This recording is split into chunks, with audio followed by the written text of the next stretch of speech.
Hello student, this is Amrit Tiwari and you are watching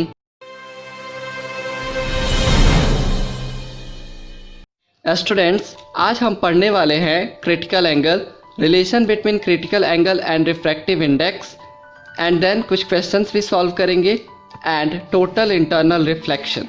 students, ये बहुत ही छोटे topic हैं बट इनके रियल लाइफ एप्लीकेशंस बहुत सारे पाए जाते हैं। सो चलिए देखते हैं।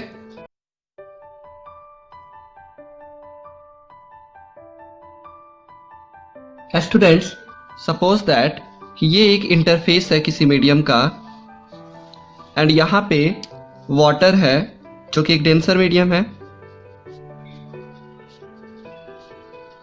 एंड स्टूडेंट यहाँ एयर है। सो चलिए हम इस इंटरफेस पे एक नॉर्मल ड्रॉ कर लें। Okay, so this is the normal on this interface.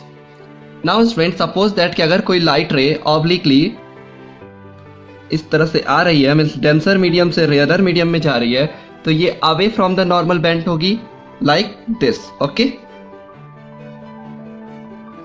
And this is the angle of incidence i and this is the angle of refraction r. Now student, अगर हम इस एंगल को थोड़ा सा और बढ़ा दें, सपोज दैट कि अगर यही इंसिडेंट रे इस एंगल से जाती तो ये इस तरह रिफ्रैक्ट हो जाती। मीन्स जो अब एंगल ऑफ इंसिडेंस होगा वो ये होगा। ओके, नाउ स्टूडेंट, ऐसा देखा गया कि अगर किसी लाइट रे का एंगल हम थोड़ा और बढ़ा दें लाइक दिस, तो ये रिफ्रैक्ट होकर के इस इंटरफेस के पैरेलल हो जाएगी। मीन्स जो इसका एंगल ऑफ रिफ्रैक्शन होगा वो 90 डिग्री हो जाएगा। Okay, so this angle is known as critical angle and इसको हम स्टूडेंट IC से रिप्रेजेंट करते हैं, that is critical angle of incident ray. Okay, ये आप बिल्कुल भी मत भूलना कि ये जो मीडियम है वो डेंसर है और ये जो मीडियम है वो रेयरर है। ओके, ये कंडीशन होता है क्रिटिकल एंगल का कि जो लाइट है वो डेंसर टू रेयरर मीडियम में ही जानी चाहिए। Now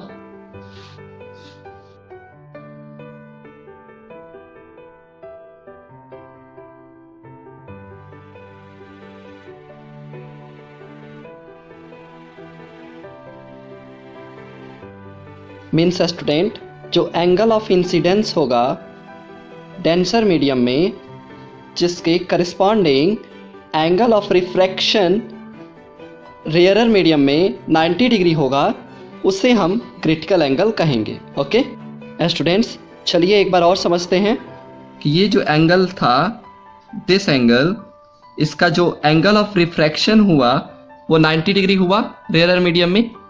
so student, this angle is known as critical angle of incident ray. Okay?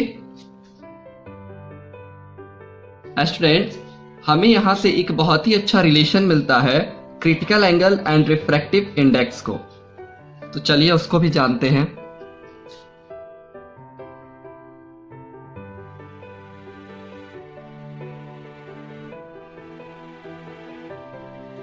Relation between critical angle and refractive index. Students, from Snell law, we know that sin I upon sin R equal to the refractive index of first medium with respect to second medium। और आप इसको इस तरह भी लिख सकते हो, 1 upon refractive index of second medium with respect to first medium।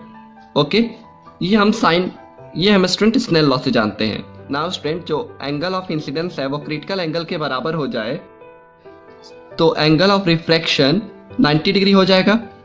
Okay, so therefore sine IC upon sine R that is sine 90 degree. Okay, क्योंकि एंगल ऑफ रिफ्रैक्शन 90 डिग्री हो जाएगा is equal to 1 upon refractive index of second medium with respect to first medium. Student, यहाँ पे second medium है क्या? Second medium is nothing but rarer medium है ये, और ये जो है वो डेंसर मीडियम है। क्योंकि जो इंसिडेंट लाइट है वो डेंसर टू रेयर जा रही है ना। Okay, now student sine IC upon 1, because student the value of sin 90 degree is equal to 1, okay, is equal to 1 upon refractive index of second medium with respect to first medium. Since sin 90 degree is equal to 1, okay. और student अगर हम इसको ऊपर ले जाएं, means refractive index of second medium with respect to first medium is equal to 1 upon sine IC, okay. और student 1/2 is equal to student 1 upon sine that is cosec, okay, cosec IC. So student हमें ये relation मिला ना. Student यहाँ से हम refractive index किसी भी मीडियम का बहुत ही आसानी से कैलकुलेट कर सकते हैं. उसके लिए हमें सिर्फ और सिर्फ क्रिटिकल एंगल पता होना चाहिए, ओके. मीन्स अगर क्रिटिकल एंगल पता होगा तो हम रिफ्रैक्टिव इंडेक्स फाइंड कर लेंगे, एंड अगर रिफ्रैक्टिव इंडेक्स पता होगा तो हम क्रिटिकल एंगल भी फाइंड कर लेंगे, ओके. चलिए एक क्वेश्चन इसी पे करके देखते हैं. So the question is,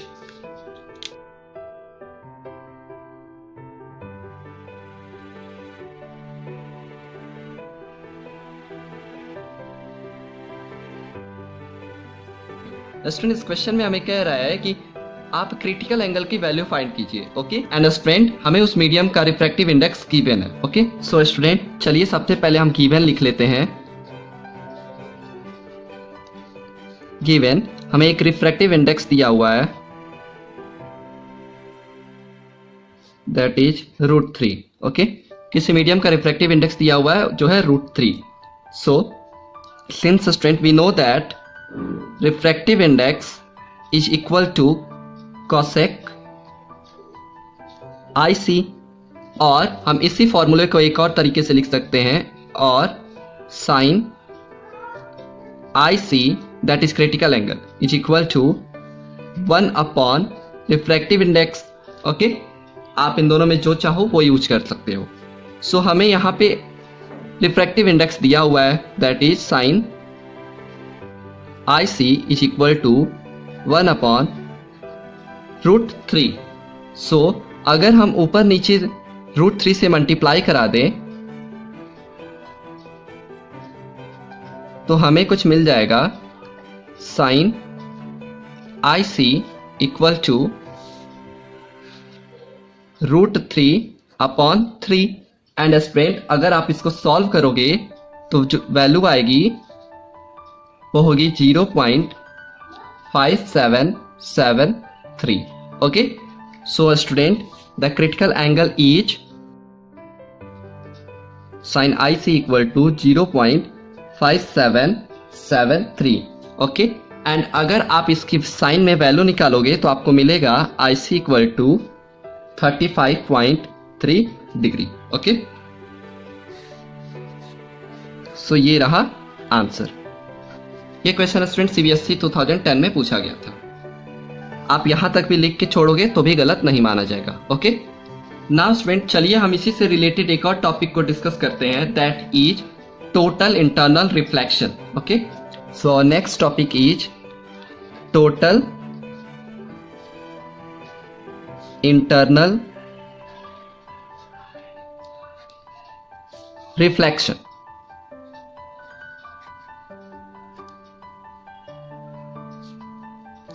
student आप यहां ध्यान देना, this is not refraction, this is reflection, okay. Suppose that कि ये किसी मीडियम का इंटरफेस है and the first medium is denser. तो अगर हम यहां वाटर ले लें या ग्लास, कुछ भी है student,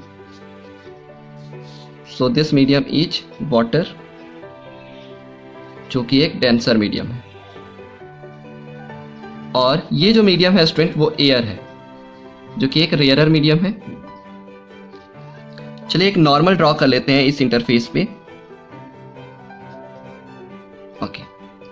now student suppose that कि अगर कोई लाइट रे जो क्रिटिकल एंगल से आ रही है डेंसर मीडियम में इस तरह, तो ये 90 डिग्री पे रिफ्रैक्ट हो जाएगी like this. Okay, this angle of incidence is critical angle. अगर क्या होगा कि कोई इंसिडेंट लाइट रे मोर देन क्रिटिकल एंगल से आए तो मींस अगर कोई लाइट रे ऐसे आए स्टूडेंट तो क्या होगा कि अगर क्रिटिकल एंगल से भी ज्यादा इसका एंगल ऑफ इंसिडेंस हो ये, तो जो ये इंसिडेंट लाइट रे है स्टूडेंट ये सेम मीडियम में रिफ्लेक्ट हो जाएगी इस तरह से कुछ। ओके, सेम मीडियम में रिफ्लेक्ट हो जाएगी। Okay, so this is known as total internal reflection. Means अब देखो यहाँ पे रिफ्रैक्ट नहीं हो रही है, जितनी भी लाइट रे आई सेम मीडियम में रिफ्लेक्ट हो गई। So this is known as total internal reflection.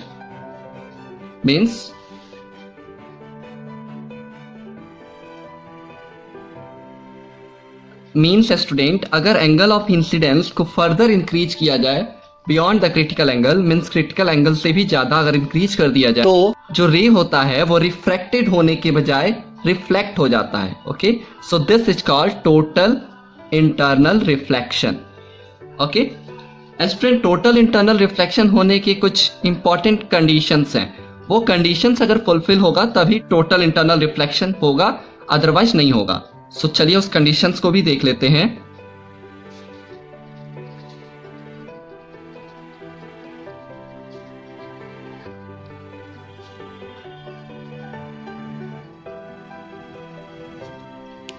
Condition for TIR, that is total internal reflection. Okay, so the first condition is just plain जो लाइट रे है वो डेंसर टू रेयरर मीडियम में जाना चाहिए। ओके,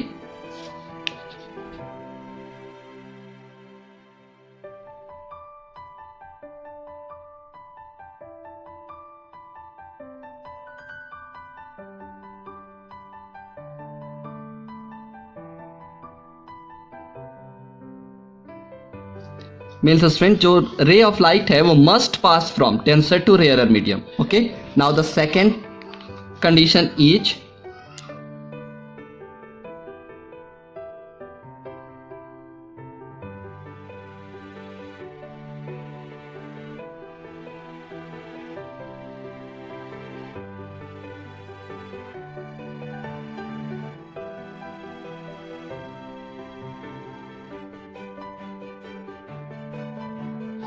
मीन्स जो angle of incidence होगा वो क्रिटिकल एंगल से ज्यादा होना चाहिए तभी टोटल इंटरनल रिफ्लेक्शन होगा, अदरवाइज नहीं होगा। ओके, सो आज के लिए बस इतना ही। नेक्स्ट वीडियो में स्टूडेंट हम एक बिल्कुल नया टॉपिक स्टार्ट करेंगे, that is lenses. Okay, so हम उस पर पढ़ेंगे what is lens, how many types of lens etcetera. One more thing student, अगर आपको किसी भी टॉपिक में कोई भी प्रॉब्लम हो तो आप हमें कमेंट करके बता सकते हो, एंड अगर आप हमें कुछ सजेशन देना चाहो कि how can we improve our quality, then आप उसे भी बता सकते हो। ओके, आपके सारे सजेशंस हमारे लिए बहुत ही इंपॉर्टेंट होंगे एंड हम उस पर वर्क भी करेंगे। Okay, thank you.